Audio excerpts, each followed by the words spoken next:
大家好，又到咗讀你聽2.0嘅時間，今日繼續讀 A.Christie 嘅 Sparkling Cyanide， 讀到 Book 3嘅第10節啦。咁上一回咧就講阿 Camp 咧就去請咗阿 Stephen Faraday 咧去 Scotland Yard 嗰度咧就落口供嘅。咁 Stephen 咧係好憂心忡忡嘅，就喺佢口供入面咧亦都聽到咧佢非常之袒護佢嘅妻子啦，就說明咗佢妻子咧係對佢同 Rosemary 嘅婚外情咧係一無所知嘅嚇。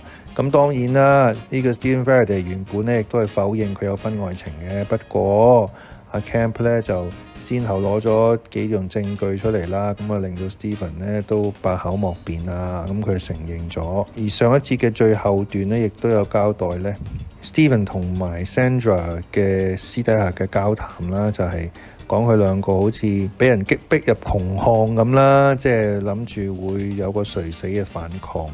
咁承認咗自己係兇手，個意味非常重。好，我哋呢一節睇下剩低落嚟嘅嫌疑人有啲咩口供啊。 Anthony Browne looked at the card the little page was holding out to him. He frowned, then shrugged his shoulders. He said to the boy, "All right, show him up."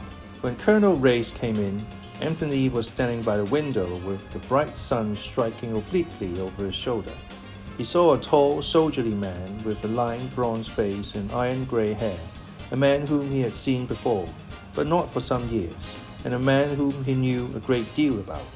Ray saw a dark, graceful figure and the outline of a well-shaped head. A pleasant, indolent voice said, "Colonel Race, you were a friend of George Martin's, I know.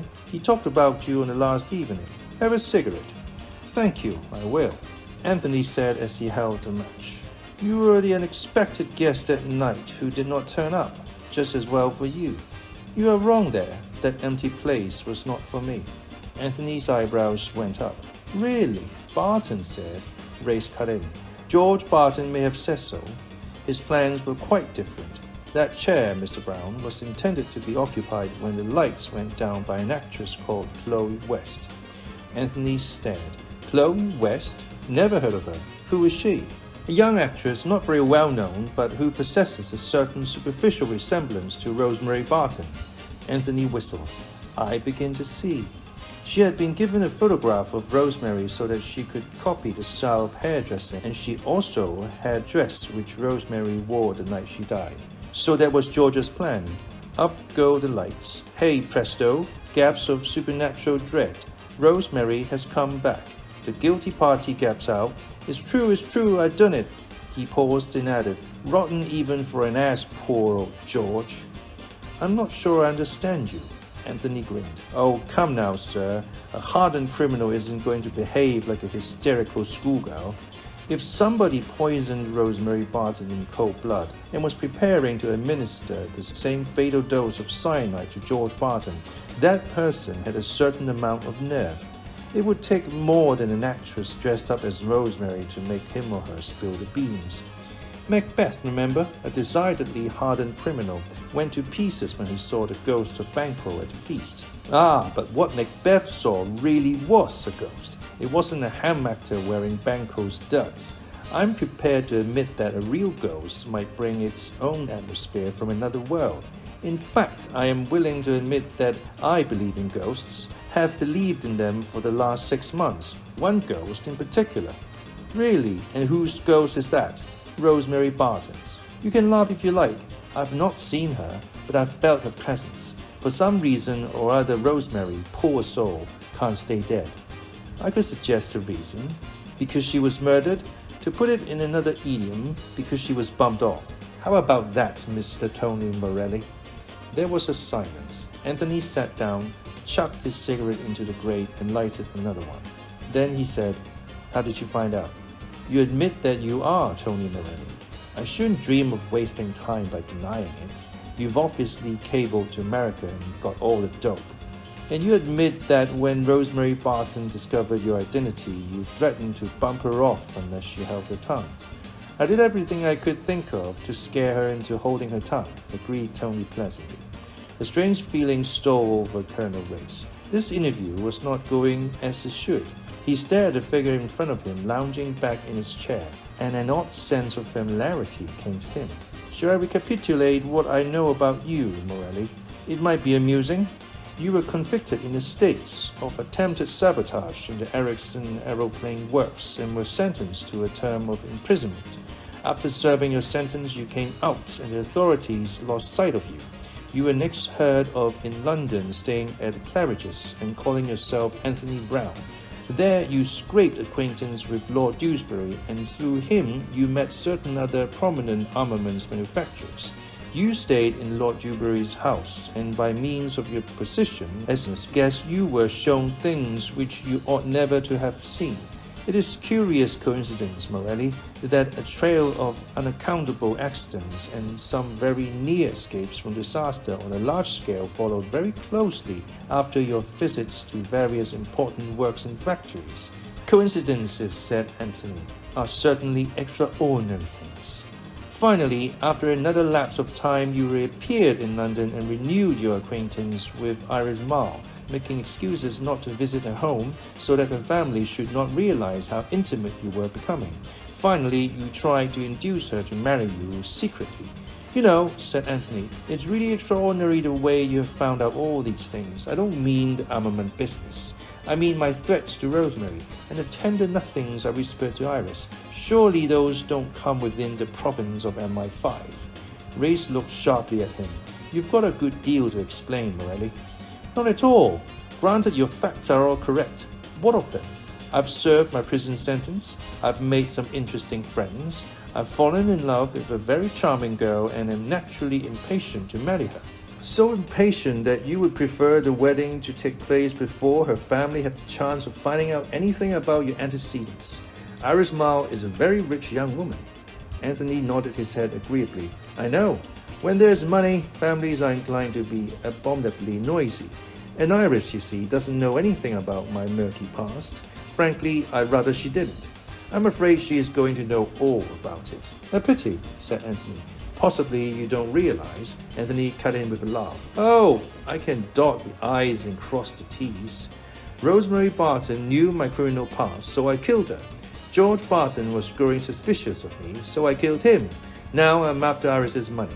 It's all very agreeable and it hangs together nicely, but you haven't got a mite of proof. Race looked at him attentively for some minutes. Then he got up. Everything I have said is true, he said, and it's all wrong. Anthony watched him narrowly. What's wrong? You're wrong. Race walked slowly up and down the room. It hung together all right until I saw you. But now I've seen you, it won't do. You're not a crook. And if you're not a crook, you're one of our kind. I'm right, aren't I? Anthony looked at him in silence while a smile slowly broadened on his face. Then he hummed softly under his breath. For the Colonel's lady and Judy O'Grady are sisters under the skin. Yes. Funny how one knows one's own kind. That's why I've tried to avoid meeting you. I was afraid you'd spot me for what I am. It was important then that nobody should know, important up to yesterday. Now, thank goodness the balloon's gone up. We've swept our gang of international saboteurs into the net.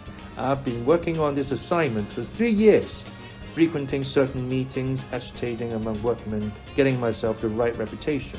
Finally, it was fixed that I pulled an important job and got sentenced. The business had to be genuine if I was to establish my Bona fides. When I came out, things began to move. Little by little, I got further into the center of things, a great international net run from Central Europe. It was as their agent I came to London and went to Claridge's. I had orders to get on friendly terms with Lord Dewsbury. That was my lay, the social butterfly.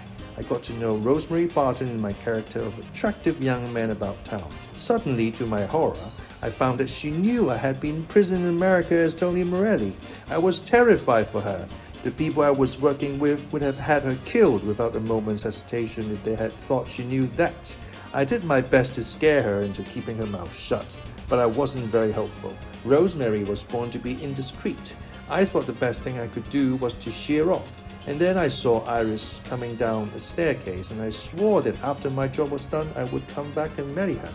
When the active part of my work was over, I turned up again and got into touch with Iris. but I kept aloof from the house and the people, for I knew they'd want to make inquiries about me and I had to keep undercover for a bit longer. But I got worried about her. She looked ill and afraid, and George Barton seemed to be behaving in a very odd fashion. I urged her to come away and marry me. Well, she refused. Perhaps she was right. And then I was roped in for this party. It was as we sat down to dinner that George mentioned you were to be there. I said rather quickly that I met a man I knew and might have to leave early. Actually, I had seen a fellow I knew in America, Monkey Coleman, though he didn't remember me, but I really wanted to avoid meeting you. I was still on my job. You know what happened next? George died. I had nothing to do with his death or with Rosemary's. I don't know now who did kill them. Not even an idea? It must have been either the waiter or one of the 5 people around the table. I don't think it was the waiter. It wasn't me and it wasn't Iris. It could have been Sandra Faraday, or it could have been Stephen Faraday, or it could have been both of them together. But the best bet, in my opinion, is Ruth Lessing. Have you anything to support that belief? No, she seems to me the most likely person, but I don't see in the least how she did it. In both tragedies, she was so placed at the table that it would be practically impossible for her to tamper with the champagne glass. And the more I think over what happened the other night, the more it seems to me impossible that George could have been poisoned at all, and yet he was. Anthony paused. And there's another thing that gets me. Have you found out who wrote those anonymous letters that started him on the track? Race shook his head. No, I thought I had, but I was wrong. Because the interesting thing is that it means that there is someone, somewhere, who knows that Rosemary was murdered, so that unless you're careful, that person will be murdered next. 好啦，呢一節就有一個好快速啦，好多資訊嘅交代啦，交代晒呢個 Anthony Browne 嘅原本嘅身份啦嚇。咁睇嚟咧，佢就唔係一個囚犯咁簡單喎，睇嚟佢都有一個政治任務嘅喎。除此之外咧，亦都交代咗佢真心中意 Iris 啦，佢係真係想同佢閃婚嘅。佢亦都交代咗咧，就係呢個寫呢封信嘅人咧，真係如果佢真係知道呢個 Rosemary 係點樣被殺嘅話咧，佢又好可能咧自己都會被殺。而佢最懷疑嘅兇手係邊個呢？佢最懷疑嘅就係 Ruth Lessing。咁啊睇下有啲咩字同大家分享啦。Obliquely, not in a direct way, indirectly。文中一開頭咧有交代咧呢個陽光啊曬落去 Colonel Race 嘅膊頭上面 ，obliquely 咁樣曬落去嘅Sun striking obliquely over his shoulder 傾斜嘅 indirectly 嘅傾斜咁曬落去。亦都可以形容一啲人咧含糊其辭啦，咁樣嘅意思。Indolent, wanting to avoid activity or exertion. Lazy 呢個咧就係話 a pleasant indolent voice said 一個又幾 pleasant 啦，但係又幾懶洋洋嘅聲線咧就對阿 Race 講嘢亦都係 Anthony Browne 嘅聲音啦，話佢懶洋洋嘅。Bona fides。一個拉丁文啦 ，a person's honesty and sincerity of intention 係一個善意嘅誠意Bona fides。OK， 好，今日係咁多，下次再同大家分享。